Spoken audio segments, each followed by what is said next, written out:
The pyramid texts always describe the end of this journey in the same mysterious way, that the king can now go forth among the indestructibles.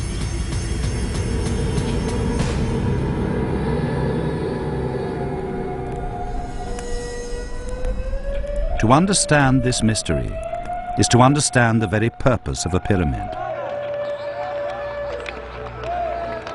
But these mysterious beliefs were not widely understood. They were the preserve of an initiated few.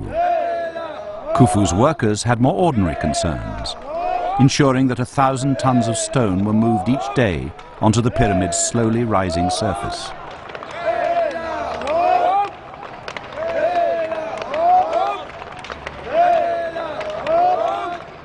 "5 years passed after Deba's death. I was one of the most experienced men on site when Yunu accorded me a special honor.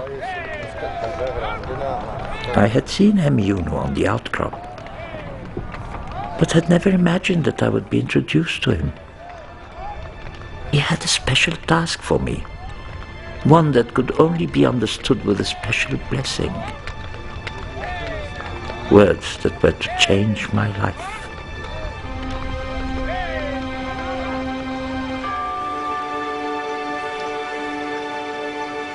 Some 10 years after work began on the Great Pyramid, a barge approached Giza with a special cargo. It had come more than 500 miles from the quarries at Aswan. On board was a single granite block.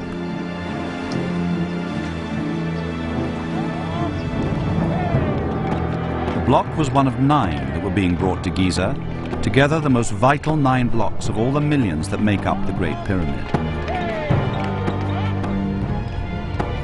Each one weighed upward of 50 tons, and 200 men would be required to move it.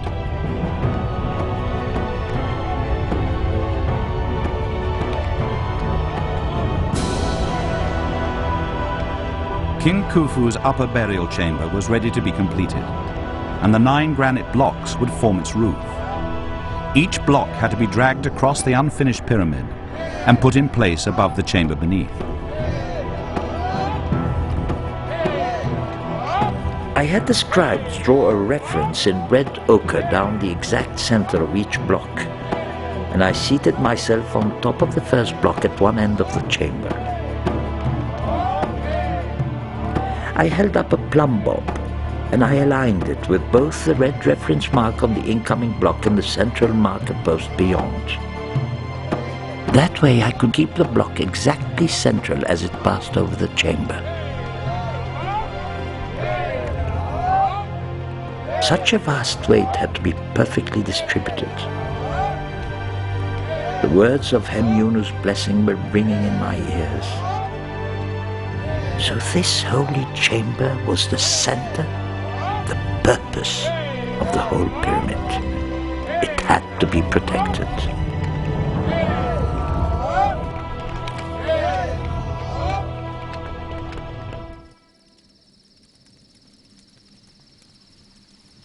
Khufu's architects were facing a structural problem never faced before in history. The mass of stone with which they were working and the width they were spanning presented difficulties that would tax any modern construction engineer. It appears that soon after it was fitted, one of the granite roof blocks started to crack. The architect's first reaction was to repeat the roofing process a further 4 times. But the decisive innovation was to add a triangular wedge at the top, which redistributed the weight outwards rather than downwards. The crawl spaces between the 5 roofs, just 3.5 feet high, provide a unique glimpse into the lost world of the pyramid makers. Graffiti left behind by the workers spell out the names of the gangs. This is the mark of the strong boatmen of Khufu. Here, simply, the pure. It is even possible to see the red ochre reference marks, the means by which 4,500 years ago, master stone movers guided in the granite blocks with such phenomenal precision.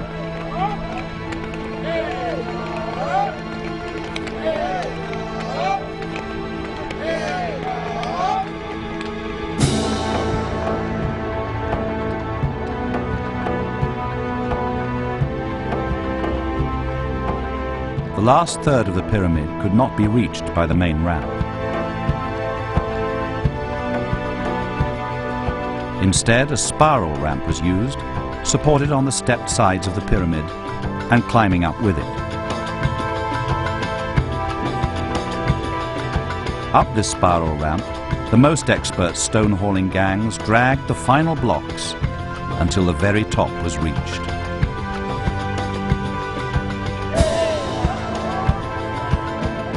It fell to my gang to lay the capstone.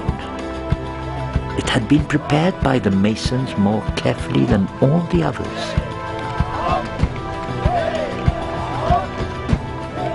Its sides were perfectly smooth, but beneath there was a plug of rock left protruding.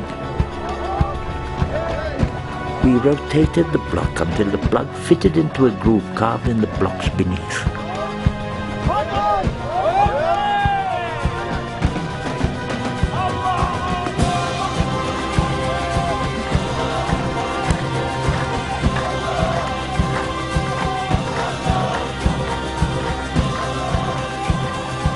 All those years of labor seemed concentrated in these final moments.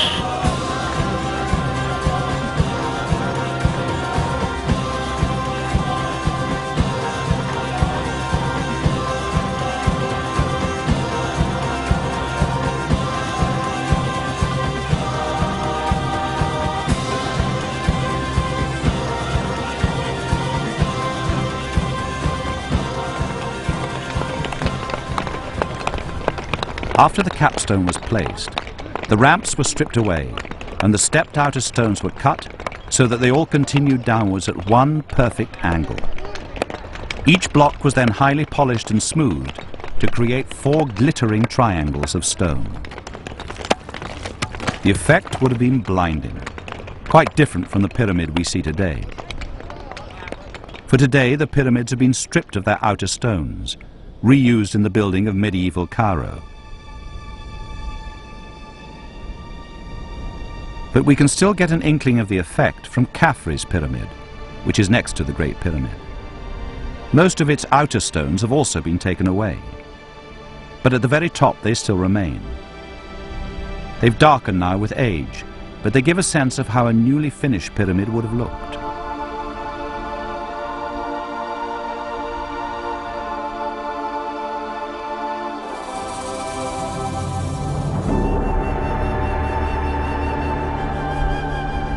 In about 2463 BC, Khufu set out once again from his palace. He crossed the desert along the very route he'd traveled with his astronomers some 17 years before to look on the tomb that would immortalize him.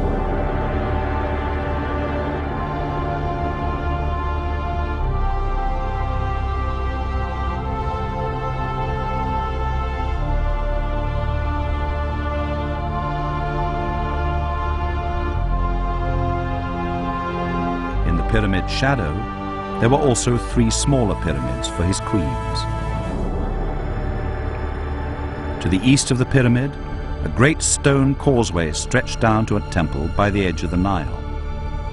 This was the place to which Khufu's body would be brought when the day of his death came at last.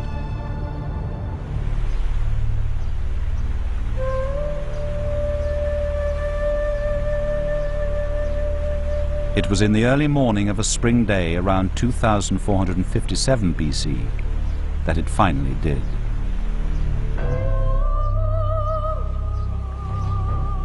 A great bark had been specially constructed to transport the king's coffin down the Nile.